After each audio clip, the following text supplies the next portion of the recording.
Hola queridos amigos de Contexto. Amigos, hoy vamos a desarrollar un tema que nos interesa mucho a todos los que pagamos impuestos en la República Dominicana.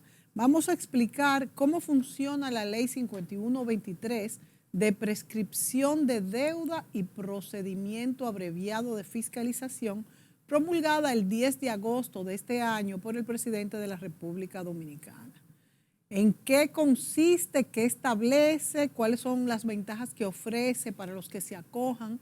Todo esto es lo que queremos saber en este programa y para esto contamos con dos especialistas en la asesoría fiscal.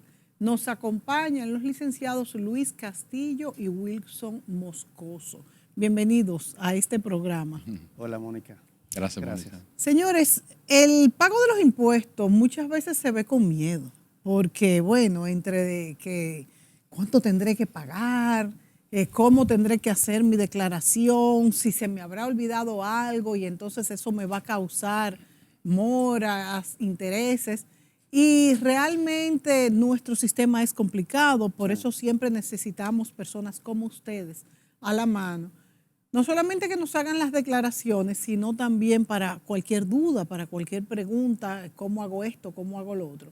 En este caso vamos a hablar de esta ley que es nueva, o sea, es una especie de amnistía, justamente eso es lo que queremos saber, cómo funciona esta ley de prescripción de deuda y procedimiento abreviado. Yo no sé si comenzar primero hablando de qué es y por qué se implementa, la diferencia también entre prescripción y amnistía, que es algo pues que no entendemos muy bien. Sí. A ver, Wilson, comienzas tú. Sí, cómo no.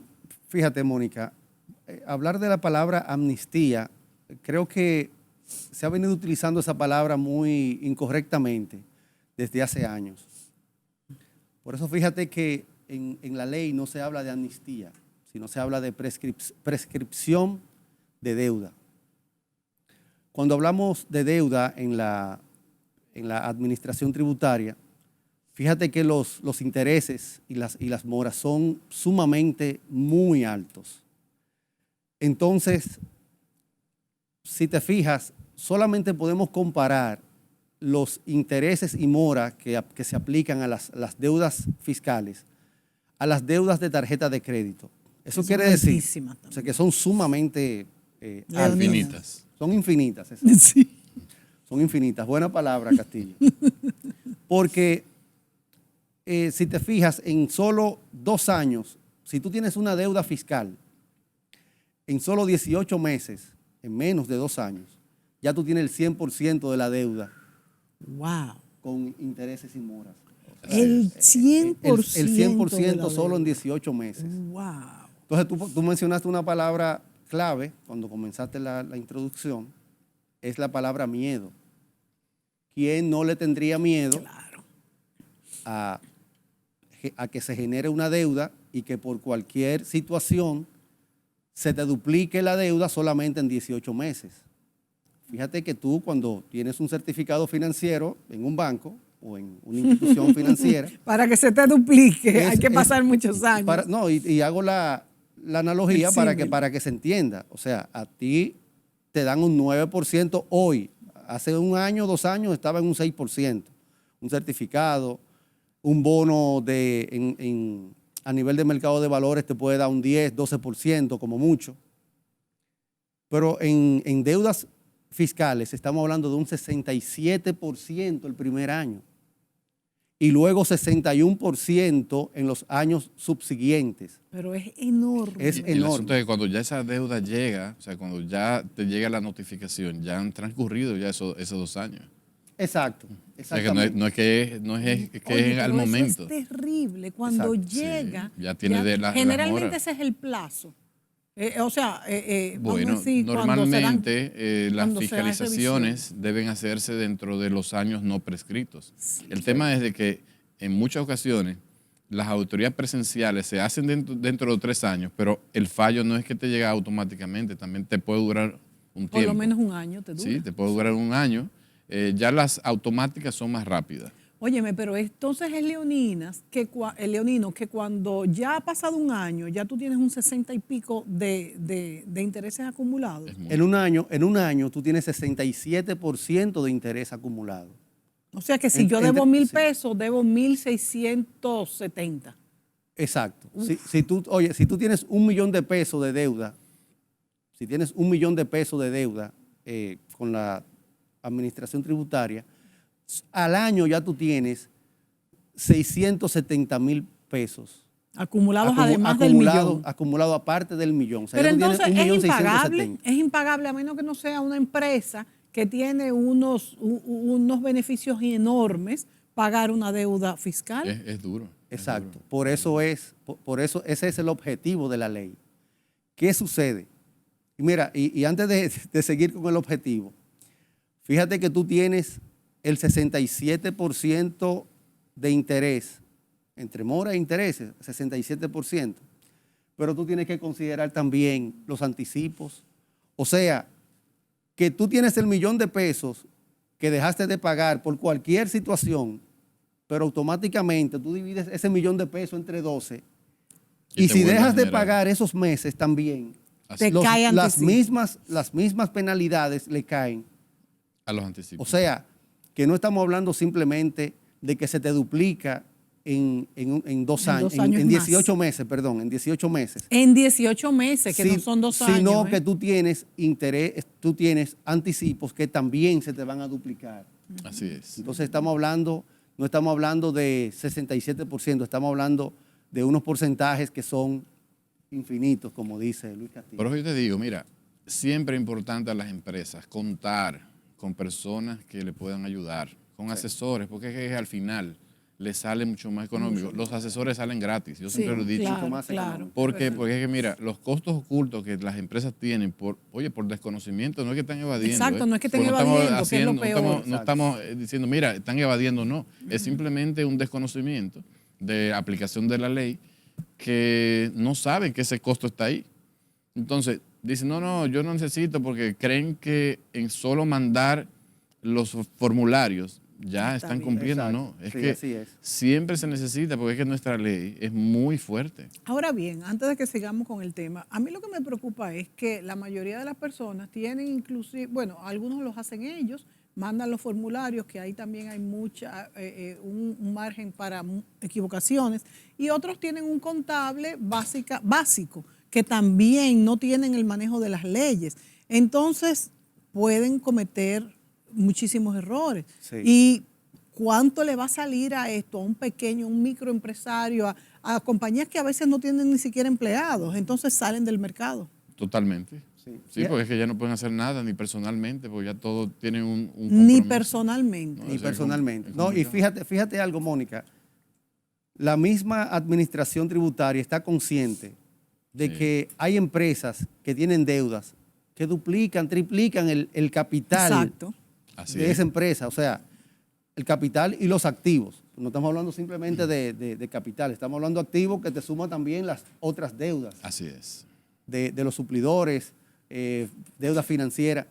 Duplica todo eso. O sea, tú sumas todos los activos de la empresa y no hay forma que se pueda pagar esas deudas Así es. que tienen los contribuyentes, porque estamos hablando de deudas anterior a 2015, lo que habla la ley. O sea, la ley tiene 2 escenarios. Un escenario que es antes del 2015 y un escenario que es después, a partir del 16 hasta el año 2021. O sea, la ley enfoca deudas que están antes de 2015 y deudas que están después de 2015. Cuando ustedes hablan de estas deudas, son las que ya han sido notificadas, porque hay una prescripción de 3 años, ¿verdad? Y me corrigen y expliquen esto bien, por favor. Esa prescripción de las 3 años es que si una compañía X tiene un fallo de declaración antes de 3 años atrás, ya eso perimió. Lo que pasa es que, bueno, a ver, mira, la prescripción lo que se refiere es la facultad de la DGI para verificar, para fiscalizar. Entonces, la DGI no ha visto nada todavía.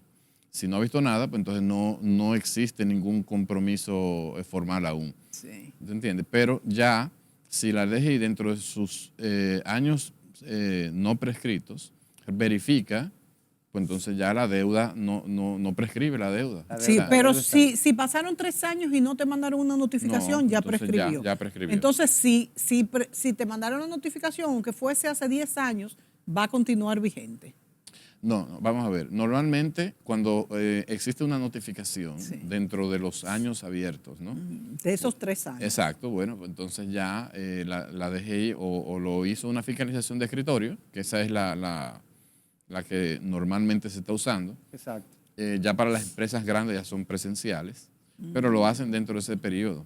Ahora, pueden tardar un poco en lo que es cuando son presenciales, en emitir ya el documento ya de determinación. Pero cuando son automáticas es rápido.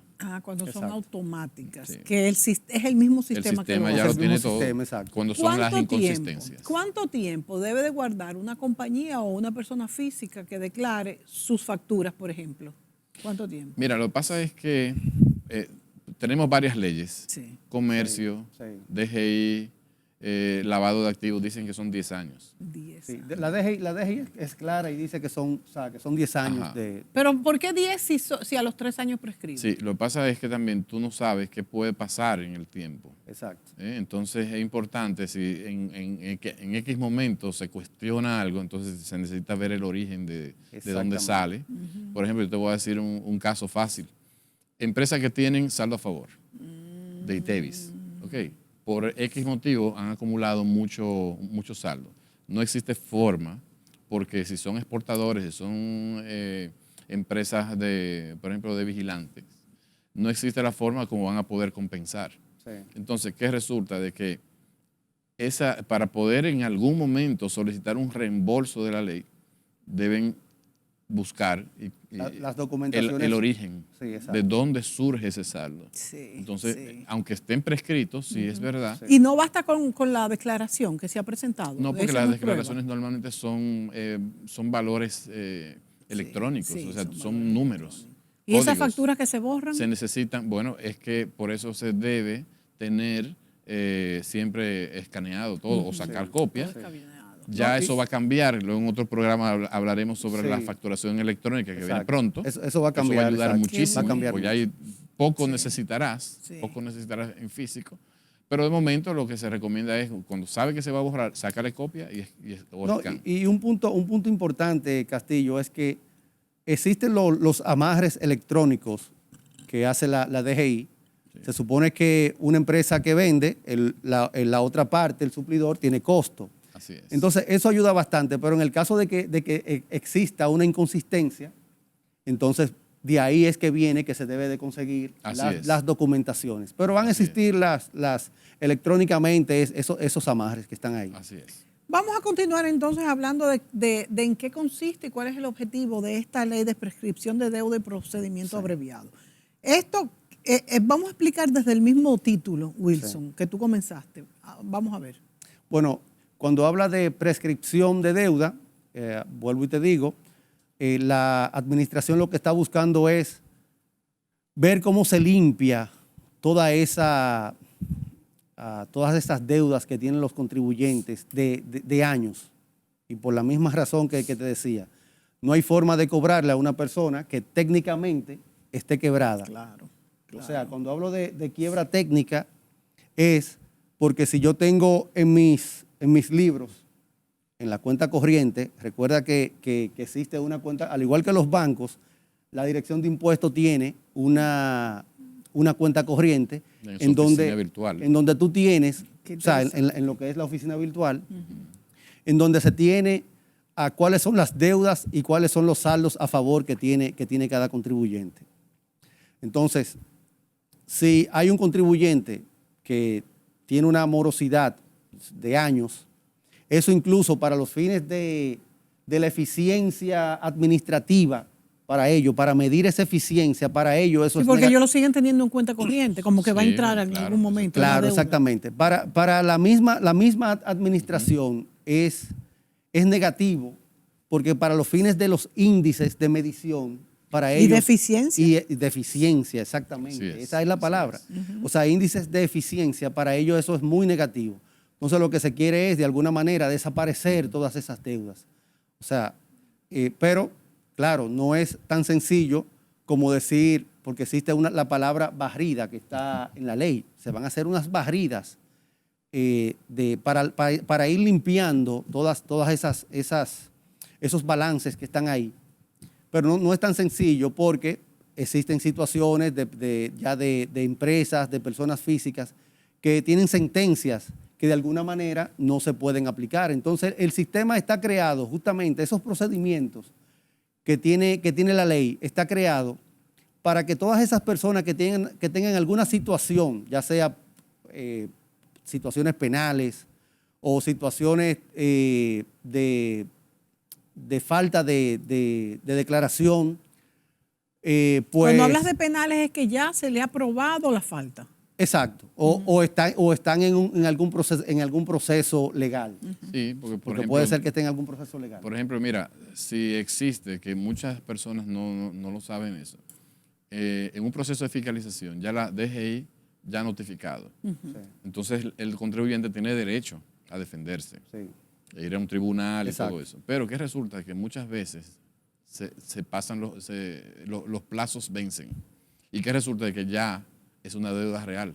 Ya no tienes forma de cómo eso. O sea que si el plazo defenderte. venció, aunque Ya, hayas apelado, no hay forma pues, de cómo. Si está dentro del plazo, Sí. no hay problema, pero tú sabes que tú tienes recursos de reconsideración, ya tú vas al tribunal administrativo y ya existen otros mecanismos legales. Pero si ya en ese proceso ya no se sigue, se continúa con los pasos de defensa, Sí. pues entonces ya esa deuda se convierte en deuda real. Sí. Y una persona que tenga estos problemas y que esté reclamando y que tenga una deuda, ¿puede seguir declarando normalmente? ¿Cómo se hace eso? Sí, porque realmente puede seguir continuando, tendrá la deuda de esa fiscalización, pero claro, la tendrá, pero nunca podrá sacar un impuesto al día, una certificación. Claro, exacto. Pues entonces, por ejemplo, no puede trabajarle al Estado. Al Estado puede... no le va a poder trabajar. No le puede trabajar el Estado. Pero exacto. por un IR3 en cero, un ejemplo, ya la certificación no te sale. No te sale. Y entonces ya va a ser imposible. Podrá hacerlo a nivel Sí. privado, hasta tanto si no le cancelan los NSF, también puede ser Claro. otro punto. Porque también se lo Sí, puede. pero hay un punto, Castillo, por ejemplo, en el caso de que una empresa entre en un recurso de reconsideración, Sí. ahí la está. deuda se le frisa, Claro. pero pero tiene que cumplir con todas las demás. Por eso que me refiero. Mientras está en plazo, no hay ningún problema. Pero sí. si ya pasó algún plazo, Exacto. ya entonces esa deuda se convierte en deuda real. Exacto. Entonces ya ahí, ya lo que le queda es simplemente tratar de negociar, hacer algún acuerdo, pero ya la deuda está ahí. Exactamente. Y entonces también podría pasar, como ustedes dijeron ahorita, que ni siquiera a nivel personal pueda trabajar. Bueno, porque arrastra. Pueden, si la persona tiene algún bien, la DGI tiene la facultad de decir, no, mira, voy a eso A cobrármelo de aquí. Sí, puede hacerlo. Pero mira, buen punto ese, Mónica, que tú mencionas. Uno de los objetivos de la ley es justamente eso. Se entiende Claro. que los temas fiscales, o sea, la tendencia no es a tener que embargar Exacto, activos. Claro. Eso sería ya, vamos a decir algo, la última opción, pero incluso yo tengo tiempo, he visto algunos casos de embargos de activos por parte de la DGI, y una de las razones es justamente esa, que todas esas deudas no pasaron a mayor y entonces están ahí. Entonces lo que dice, ¿Qué quiere decir no pasaron a mayor? Bueno, a mayor es no hacer ningún tipo de embargo de activos. Sí, pues también, y si no tiene nada, Claro, Exacto. y si no tiene nada. entonces ya no puedes hacer nada, no hay forma. ¿Cómo puede el Estado recuperar No, esa pero deuda? que también es lo que inicialmente estuvimos hablando. Si yo tengo una deuda de 500 millones de pesos, una empresa que ¿Cómo la pago? cualquier empresita puede tener una acumulación de Así deuda de es. 500 millones Así es, y sus activos son de 50 millones de pesos. así es, O sea, así es. ¿qué razón tiene Sí. o sea, yo hacer obtener ese activo? O sea, yo Así creo que Yo creo que esto es un tema de raíz. Sí. Esto es un tema de que la ley, la 1192, señores, tiene 31 años. La 1192. La 1192, que es la ley del Código Tributario. Yo recuerdo cuando estábamos en la universidad, sí, en ese momento. Oye, era un libro pequeñito. Sí, claro. Y fácil, sencillo. Sí. Excelente, pero ahora ya no. Bueno, el mundo ha cambiado. Y que tú tienes normas, tú tienes reglamentos, tú tienes decretos, tú tienes todo, de todo que te han puesto la ley muy compleja. Así es. Y bueno, básicamente eso. Yo recuerdo, bueno, y hablando del tema de que lo que tenemos es que cambiar de raíz. No es un tema de gobierno, de cambio y de hacer amnistía o de hacer este tipo de procedimientos. Es un tema de cambio de ley, porque posiblemente cuando se iniciaron los creadores de la ley de la 1192 y los legisladores de ese tiempo entendieron que poniendo unos intereses leoninos, nadie iba a dejar de pagar. Todo el mundo iba a tener miedo, o sea, pero el problema está que ahora lo que está pasando es que la persona por no entrar en ese mundo no se formaliza. No se formaliza, claro, y por eso la informalidad entonces está en alto crecimiento. O sea que una amnistía, una variación de los impuestos en el país tiene que tocar definitivamente esto. Tiene que totalmente. Porque es que no podemos seguir. De hecho, tocarlo. por eso se dice que esto es muy beneficioso, estas facilidades, vamos a llamarlas de esa manera, que se van a dar porque son deudas acumuladas impagables, aunque algunos han dicho que esto es premiar a los que no pagan, pero yo no lo veo desde ese punto de vista. Porque es que hay personas, es verdad que en algunos casos, pero primero que hay omisión por desconocimiento muchas veces. Hay muchas empresas que es por esa razón. Sí, claro. Y además también de que se debe ver desde un punto de vista también de recaudatorio. ¿Por qué? Porque esas deudas están ahí por mucho tiempo. La mayoría no se va a cobrar nunca. Sí. Entonces es mejor recibir algo que nada. Claro. Entonces es una facilidad, al Estado le entra mucho dinero. Exacto. Que no está dentro de las gestiones normales de sus operaciones y realmente, bueno, pues se beneficia también. Además que la deuda no se va a perdonar, lo que se van a perdonar son las moras, ¿verdad? ¿O se van a perdonar deudas? Del 2000, y vamos a ir exacto por parte. Del 2015 hacia atrás se va a perdonar toda la deuda. Esa es la intención. Ahora bien, para poder hacerlo, o sea, para poder exonerar todas esas deudas, incluyendo intereses, mora y todo, se debe cumplir con unos requisitos a partir del año 2016 hasta el 2021. ¿Hay que pagar un pequeño porcentaje para acogerse a esto, como en otras ocasiones? Bueno, hay unos procedimientos que tienen que ver, por ejemplo, con lo que se llama fiscalización abreviada, y es simplemente que el contribuyente se acoge a esa fiscalización, o sea, le da la autorización a la administración tributaria para que haga un simple cálculo basado en los ingresos y que en base a eso pues se pueda cumplir con lo que es la responsabilidad tributaria. Pero ¿cómo así? Si se le va a perdonar lo que es la deuda y los intereses. O sea que está en dos partes. Sí, o sea, uno es 2015 y otra cosa es pero posterior. Atrás de 2015 no hay que pagar nada. No hay que pagar nada. Ni siquiera un pequeño porcentaje. Eso va a ser una barrida. Si tú cumples con las condiciones del 16 hasta el 21, la barrida va a ser automática. Entonces, fíjate cómo va a ser el tema. Ni siquiera hay que acogerse, sale automático. Sale automático. Hay 4 barridas que se van a hacer hasta hasta diciembre de este año. Se van a hacer 4 barridas. Si el sistema, cuando se haga ese proceso, determina que tú cumples con todos los requisitos, la barrida se va automática. Si no, va a existir alguna situación que tú tienes que resolver en algún momento para que en la próxima barrida, entonces, se te pueda desaparecer, incluir y desaparecer la deuda. Ok, o sea que es automático y de 2000, nos vamos a ir a la pausa para entonces explicar del 2015 para acá cuál es la diferencia. Exacto. Nos vamos a la pausa y volvemos enseguida.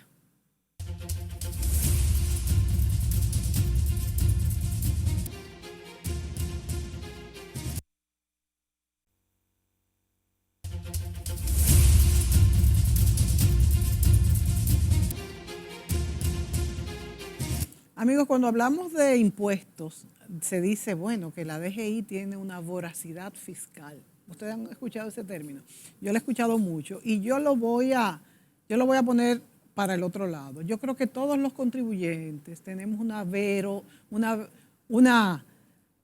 eso mismo al revés, de saber enterarnos cómo es que se hacen estas declaraciones y cómo podemos adaptarnos para estar en la legalidad, para que nadie se tenga que ir a la informalidad, pero tenemos que saber. Entonces, una voracidad de conocimientos la que tenemos para poder saber trabajar cómo lo hacemos. Queremos estar en la legalidad y nos resulta muy complejo lo que es el sistema. Para eso hoy estamos hablando de cómo funciona esta ley, la 5123, de prescripción de deuda y procedimiento abreviado de fiscalización, que se promulgó en agosto de este año y han estado explicando los asesores, los especialistas, Wilson Moscoso, quien es consultor financiero, y Luis Castillo, quien es asesor fiscal.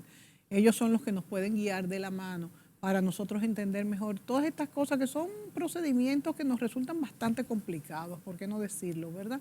Porque son pues muchas cositas que nos perdemos. Entonces ellos son los especialistas. Hemos explicado que antes de 2015 pues habrá lo que ellos han calificado como una barrida que se borrará si cumplimos con todos los requisitos, ¿verdad?, de declaraciones y demás. Y después de 2015, entonces, ¿qué va a pasar, Wilson? Bueno, exacto.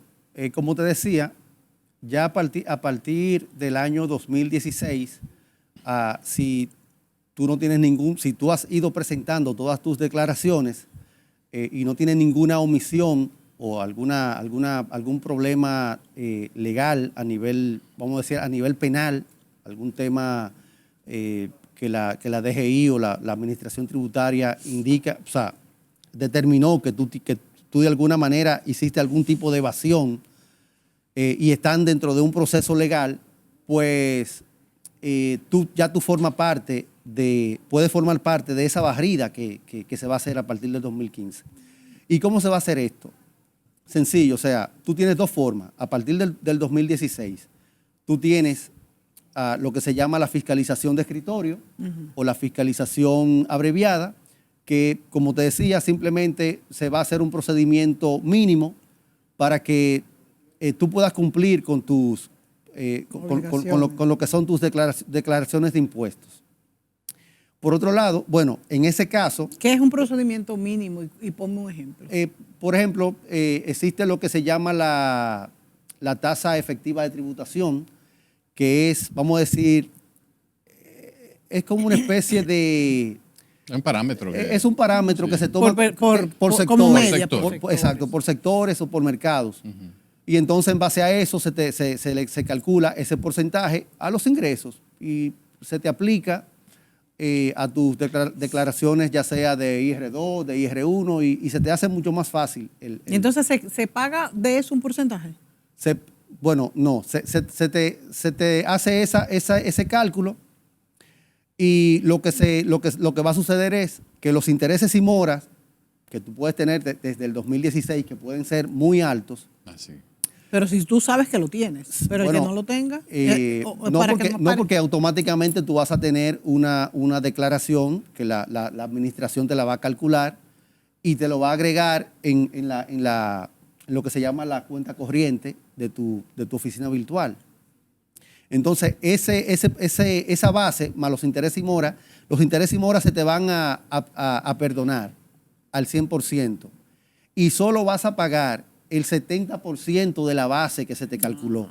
Así es. Sí. Entonces, fíjate que yo le decía a Castillo antes de entrar a la entrevista que de verdad yo felicito a la administración porque está de alguna manera ayudando a los contribuyentes que se puedan limpiar y que, fíjate, esto no es solamente un tema de deuda financiera, o sea, esto es un tema hasta psicológico. Señores, es verdad. El que tenga una deuda que genere un 67% cada anual, es para que no duerma. Bueno, yo no sé cómo están vivos. Y entonces, yo creo que este es un tema que hasta psicológico es. Y bueno, la otra parte, hay otro procedimiento que es que si tú tienes tus declaraciones y por alguna manera, declaraciones normal o rectificativa, ya ahí lo que va a proceder va a ser, tú vas a pagar el 100% de esa deuda en 4 meses o en 4 pagos, o hasta, depende del momento en que tú decidas hacer el pago. Y los intereses y moras no van a ser mayor, bueno, no la mora, simplemente los intereses indemnizatorios no van a ser mayor a 6 meses. La mora va a ser totalmente exenta. Pero entonces esos intereses por 6 meses sí se mantienen. Sí, por 6 meses. Fíjate, pero todo el tiempo. Bueno, es verdad, si es desde 2015. Pero fíjate, si tú comparas 6 meses versus a 8 años. Exactamente. Claro, sí. Estamos hablando, 8 años no, es 6 años, Sí, estamos hablando hasta el 2021. Sí, sí. Estamos hablando de que de verdad es algo que va a ayudar a muchos contribuyentes y va a ayudar mucho con el flujo de caja de las empresas. Entonces, volviendo para entender perfectamente ya esto que ustedes han explicado, eso es si una compañía 2015 para acá sabe que tiene un problema, pero no es como esas amnistías que yo he oído a algunos amigos míos que dicen, bueno, pero yo voy a pagar eso por si acaso tengo alguna omisión. Sí, porque mira, lo que pasa es que yo te puedo mencionar la amnistía anterior, que para mí fue excelente, fue muy buena, porque, oye, incluyó tantas cosas que, bueno, deuda, fue realmente ya una amnistía. Entonces, independientemente de que las empresas tuvieran algún problema, bueno, pues entonces, mira, a veces salía muy económico, es decir, mira, por nada, pues ya yo estoy libre de recibir cualquier tipo de notificación. Sí. Perfecto. Y aquellos también que tenían deuda ya parecidas a las que tienen ahora, podían simplemente pagar. Las que eran determinadas por la DGI, pagaban el 70%. También. Exacto. Entonces también se liberaron, se limpiaron muchísimas. Encima, o sea, en adición, el Estado recibió un dinero grande, o sea, muy fuerte, que ayudó mucho a lo que fue económicamente a la pandemia, que fue un proceso de pandemia. Sí. Y entonces es bueno, aunque este tipo de facilidades nunca es buen visto primero para el que paga constante. Exacto. Y otro es para la misma administración. O sea, realmente la misma administración dice, no, yo quiero seguir que me pague lo que es. Fiscalizando, revisando, o sea, y tener un abanico mayor. Pero realmente la realidad es que esto ayuda a la economía a moverse. Y ayuda a que las personas se formalicen también. Porque cuando se ven todos estos ejemplos de personas que tienen muchísimos años atrasados, que ni siquiera pueden trabajar como si estuvieran formalizados, entonces ¿de qué sirve? Yo pienso que es positivo. Sí, por un lado es positivo. Hay una expresión que la he escuchado varias veces en los últimos años, que es cazar en el zoológico. O sea, esto lo que quiere decir es que a los únicos que se están... Eso sí es verdad. Los únicos que se están beneficiando grandemente de este tipo de procedimientos o de leyes son los que no cumplen.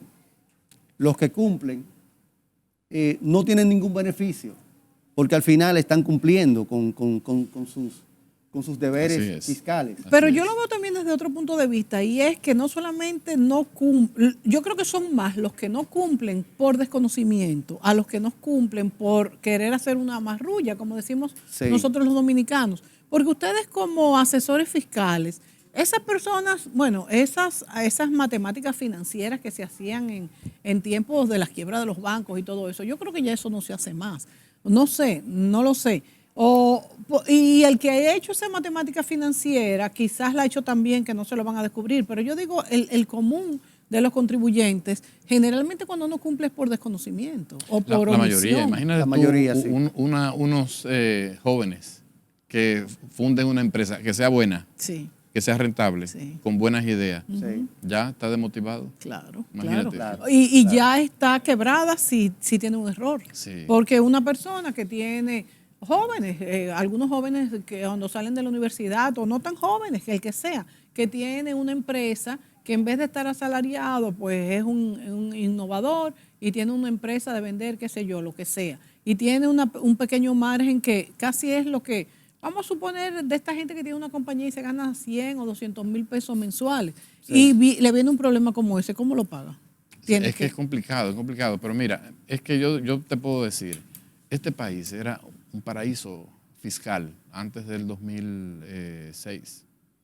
No existía este mecanismo de cruce, de obligación, sí. Aunque existía antes la ley. Antes de los NSF, ¿verdad? Sí, exacto. O sea, aunque existía en la ley, sí es verdad, pero la DGI no tenía la facultad para poder llegar a todos los contribuyentes. La tecnología. Entonces era casi lo mismo que dice Wilson, cazar en el zoológico. Sí. ¿Quiénes eran los que realmente sí fiscalizaban constantemente? A los grandes contribuyentes? Exacto. Ya llega a todo el mundo. Entonces, ¿qué resulta? De que para muchas generaciones anteriores le cuesta tener que cumplir con todas las exigencias ahora, o sea, sí o sí, o sea, ya no tiene opción. Sí. Mira, yo me he topado con algunos jóvenes que están haciendo empresas de tecnología y yo le pregunto, pero ¿por qué tú no registras la compañía aquí? La estás registrando fuera del país. Y ahí es que va el tema, o sea, mucha gente no entra a la formalidad por un tema de temor. Y por eso digo que el cambio debe ser de raíz, debe ser cultura. La ley. No, la ley tiene que cambiar y deben de esas penalidades llevarla un poquito más a la realidad de un mercado financiero, de un mercado en donde yo pueda decir, bueno, pero si yo tomo un préstamo un préstamo a un 18%, oye, la dirección de impuestos que me ponga un 20%. Cóbrate. ¿Y por qué sobre? ¿Por qué sobre? ¿Por qué lo ves sobre y no bajo? Porque muchas veces la gente también tiene que incluso endeudarse para pagar. Porque de alguna manera. Tienes que penalizar. De alguna manera debe haber una penalización, ¿tú me entiendes? O sea, pero es bastante la penalización cuando una gente compra una casa, un apartamento y tiene que pagar el 18%. Bastante penalización que es eso. Sí. Bueno, y no es tan simple como eso, porque también está el tema de la ganancia de capital, que la gente no ve nada de eso. Por eso, cuando Luis hablaba de que sería bueno que las personas busquen un buen consultor, o sea, para hacer para cualquier transacción impositiva que tenga que ver con un tema fiscal, busquen a una persona que los oriente. Cuando hablas de lo de la ganancia de capital, ¿en qué es que tenemos que tomarla en cuenta? Bueno, ya ese es un tema ya que está fuera de los impuestos. De esto de la ley, pero eso impacta mucho. Eso impacta, es que la ganancia de capital se genera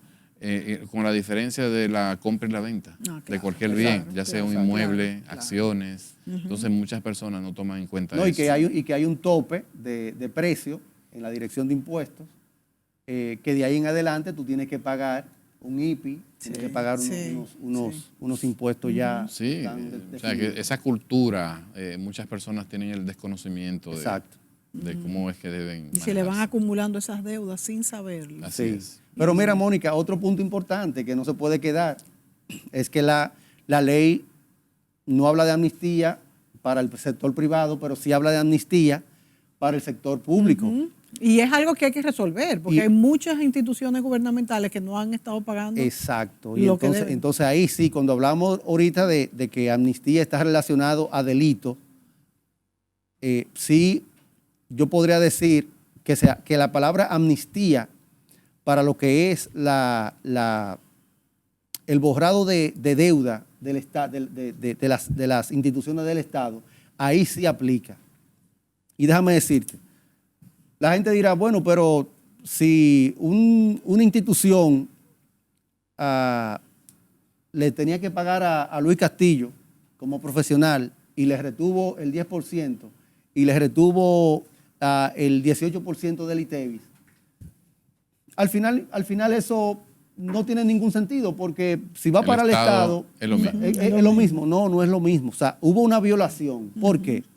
Porque si yo, que soy el ministro de un ministerio, digo que es $1 millón lo que cuesta ese servicio, claro, y yo lo que pagué fueron 820,000 pesos, quiere decir que esa diferencia O sea, ¿dónde, en qué partida tú la Claro, colocaste, sí, en qué global. partida tú la usaste?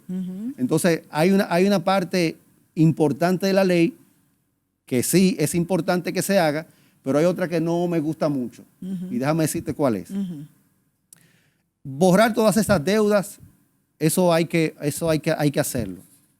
Pero también se debe de Investigar. no, se debe de motivar y se debe de obligar a las instituciones del Estado que cumplan con la ley 12601, que es la que dice que obligatoriamente tienen que hacer estados financieros y tienen que ser auditados por un contador. O por una ¿Cuántas firma de instituciones, auditores. Wilson, actualmente y desde el 2015 para acá han hecho estados financieros? ¿Esto es común que lo hagan? Mira, yo estuve hace un tiempo haciendo unas investigaciones, unas indagaciones, y solo tres instituciones del Estado, o sea, de 3 ministerios, han presentado estados financieros. Actualmente. De 26 ministerios. ¡Wow! Y hay más de 300 entidades. Eso todavía este año, o sea, el año pasado. O sea que, Sí, que claro. antes quizás ni esas 3, o esas 3 se han mantenido en el tiempo. Eso hace ya varios años que hice la lo vi. investigación, pero lo que se está buscando ahora es, a partir del año 2020, que se cumpla con la ley, pero no con el tema de los estados financieros, sino con el tema de las retenciones. Pero ¿qué no me gusta de la ley? Que indica que si el ministro no cumple con la ley, entonces la dirección de presupuesto tenga la facultad de retenerle esos fondos de esas partidas que le va a entregar. Entonces, si seguimos con lo mismo, al final... bueno, no te gusta porque no lo obliga. Y no lo eso, obliga, eso está exacto, mal, no lo pero obliga. de alguna manera ya no le está dando el dinero que al fin y al cabo no Bueno, vamos a pero ver dónde y se yo va te a pregunto, destinar. Mónica, ¿cómo la dirección de presupuesto va a auditar a un ministerio verdad. o a una entidad Eso es verdad. o a una entidad del Estado de que dejó de Claro, retener un claro, impuesto? claro. Entonces, es muy difícil. Vámonos a la muy pausa. difícil, sí. Y vamos a ver un poquito más sobre eso también, porque como tú muy bien dices, si esto se hace y se le entrega $1 millón de pesos, que fue lo del presupuesto, y esas retenciones, ellos se le hicieron a los que contrataron. A un tercero, sí. Entonces, ¿dónde está ese dinero? ¿En qué se Exacto, utilizó? Entonces, exacto. ahí hay un desfase. Nos vamos a la pausa, volvemos de inmediato.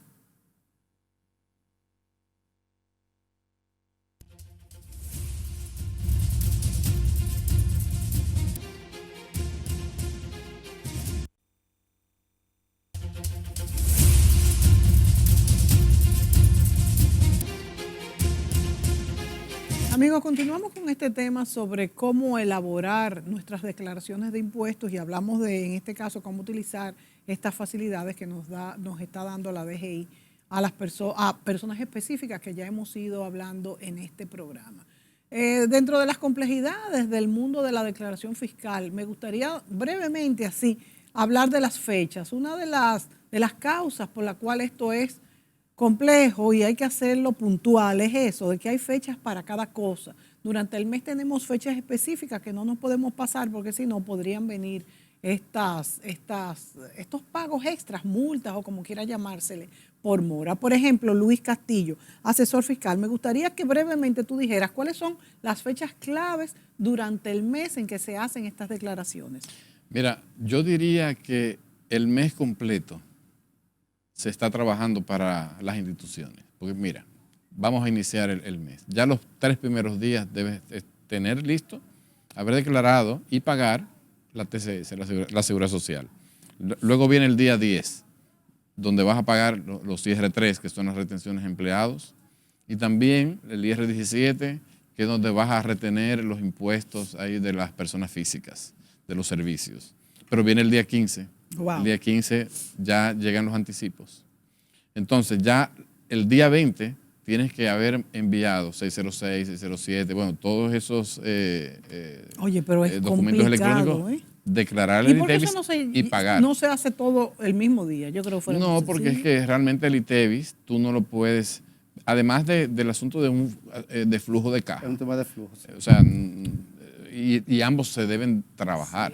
Sí. Porque, o sea, imagínate tú el ITEVIS, que apenas te dan pocos días, 20 días. No, el ITEVIS tú lo tienes que pagar sin que te lo hayan pagado a ti. Sí, no, pero me refiero es a la declaración. Cuando las declaraciones. Okay. Entonces, tú tienes que haber declarado, o sea, registrado todas las facturas de compra, todas las facturas de venta, reportarlas, todo eso. Si no te llega una factura a tiempo, entonces ya es un problema, ya podrías perder. Si no el lo ITEVIS. declaraste a tiempo, ya ese ITEVIS en facturas de compra no te cuenta. No, tú tienes dos opciones, o rectificar, Que es complicado. que yo no recomiendo nunca la rectificativa, sí. y la otra es, bueno, enviar en los formatos 606 y dejar tu ITEVIS en costo. Esa sería una opción. Sí, Pero fíjate de que todo el mes se tienen obligaciones y se están trabajando para las instituciones del Estado. Señores, pero es complicado uno hacerlo uno Y mismo. todas tienen penalidades. O sea, es así. Entonces, por eso es que en tu contar con personas que te dicen, mira, recuérdate esto, vence, envíame las facturas, es importante. Es Porque muy al final importante. las empresas se ahorran mucho dinero. Bueno, la verdad es que yo creo que el costo de estas declaraciones es muy alto, y el tiempo que se invierte y el personal, porque ustedes, ya Luis Castillo ha hablado de que tienen que estar durante todo el mes dándole seguimiento, entonces no pueden hacerlo por un costo demasiado económico, vamos a decir. Tiene que, ¿verdad? Pues tienen que tener un personal dispuesto para esto. Sí. Entonces volvemos a estas facilidades, Wilson.